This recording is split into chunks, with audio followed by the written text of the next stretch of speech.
الحمد لله الحمد لله وسلام على عباده الذين اصطفى وقل رب أعوذ بك من حمزات الشياطين وأعوذ بك ربي أن يحضرون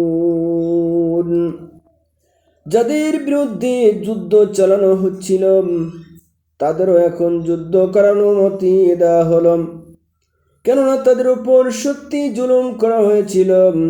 নিঃসন্দেহে আল্লাহ তাআলা এই মাজলুমদের সাহায্য করতে সম্পূর্ণ সক্ষম। যাদের অন্যায়ভাবে নিজেদের ঘর বাড়ি থেকে বের করে দেওয়া হয়েছে শুধু এই কারণে যে তারা বলেছিল আমাদের প্রতিপালক হচ্ছেন আল্লাহ তাআলা।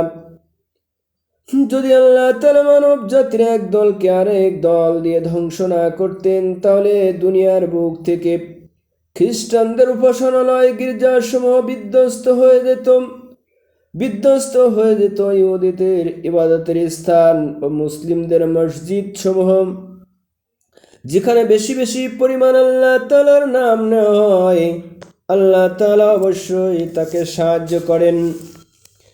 যে তার বিধিবিধানকে সাহায্য করে অবশ্যই আল্লাহ তাআলা শক্তিমান ও পরাক্রমশালী।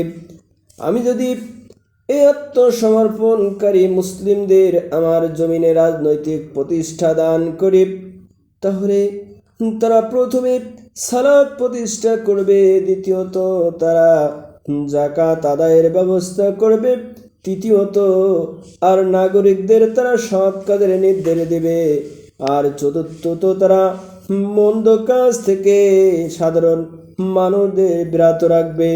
তবে সব কাজেরই চূড়ান্ত পরিণতি একান্তভাবে আল্লাহ তাআলার ইখতিয়ারভুক্ত। হে নবী, এই লোকেরা যদি তোমাকে মিথ্যা সাব্যস্ত করে তাতে তোমার উদ্বিগ্ন হওয়ার কিছু নেই। এদের আগে নূহের জাতি আদ ও সামুদের লোকেরাও তাদের নবীদের মিথ্যা সাব্যস্ত করেছিল। ইব্রাহিমের জাতি এবং লূতের জাতিও তাই করেছিল, আরও করেছে মাদিয়ানের অধিবাসীরা। মূসাকেও মিথ্যাবাদী বলা হয়েছে, তারপরেও আমি অস্বীকারীদের ঢিল দিয়ে রেখেছিলাম। অতঃপর সময় এসে গেলে আমি তাদের ভীষণভাবে পাকড়াও করেছি। কি ভয়ঙ্কর ছিল আমার সেই আযাব! আমি ধ্বংস করেছি আরো অনেক জনপদ যার অধিবাসীরা ছিল অত্যাচারী জালিম। অতঃপর তা বিধ্বস্ত হয়ে মুখ থুবড়ে পড়ে থাকলাম। কত কূপ পরিত্যক্ত হয়ে পড়ে গেছি, কত শোকের সুন্দর প্রাসাদ বিরান ভূমি হয়ে ধ্বংসস্তূপে পরিণত হয়ে গেছে। এরা কি জমিনে পরিভ্রমণ করে দেখে না? এগুলো পর্যবেক্ষণ করে না। পর্যবেক্ষণ করলে এদের অন্তর এমন হয়ে যাবে যা দ্বারা এরা বুঝতে পারবে, তাদের কান এমন হবে যা দ্বারা তারা শুনতে পারবে। আসলে এদের চোখ তো কখনো অন্ধ হয়ে যায় না, অন্ধ হয়ে যায় সেই অন্তঃকরণ যা মনের ভিতর লুকিয়ে থাকে। হে নবী, এরা তোমার কাছে আযাবের ব্যাপারে তাড়াহুড়া করে।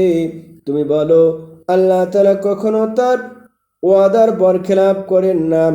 তোমার মালিকের কাছে যা একদিন তা তোমাদের গণনার 1000 বছরের সমান। আর কত জনপদ তাদেরও আমি প্রথম দিকে ঢিল দিয়ে রেখেছিলাম, অথচ তারা ছিল অত্যাচারী জালিম। অতঃপর আমি তাদের কঠিনভাবে পাকড়াও করেছি। পরিশেষে সবাইকে তো আমার কাছে ফিরে আসতে হবে। সুবহান রাব্বিকা রাব্বিল ইজ্জাতি আম্মা ইয়াসিফুন ওয়া সালামুন আলাল মুরসালিন আলহামদুলিল্লাহি রাব্বিল আলামিন।